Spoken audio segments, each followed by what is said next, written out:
И послушай имама религии, имама Аш-Шафии. Он говорит в одном из своих обращений к Аллаху: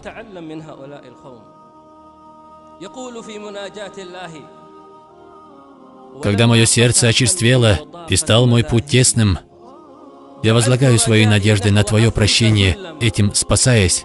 Увеличились мои грехи, но сравнивая их с Твоим прощением, о мой покровитель, я обнаружил, что прощение Твое больше. И если Ты накажешь меня, то я не отчаиваюсь. Если введешь меня в ад, то за мои проступки. Если Ты накажешь меня, кто говорит эти слова? Приступающий законы Аллаха? Грешник из больших грешников? Имам Аш-Шафии сказал: когда мое сердце очерствело и стал мой путь тесным, закрылись врата. Я спасаюсь Твоим прощением, надеясь на Тебя, Аллах. Увеличились мои грехи.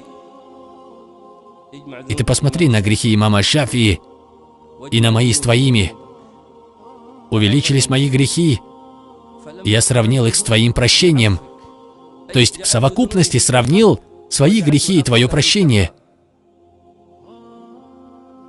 И говорит далее: Твое прощение было намного больше. И если Ты накажешь меня, то есть если Ты пожелаешь меня наказать, то я все равно не теряю надежду на Тебя, даже вплоть до того, что Ты введешь меня в ад. Почему?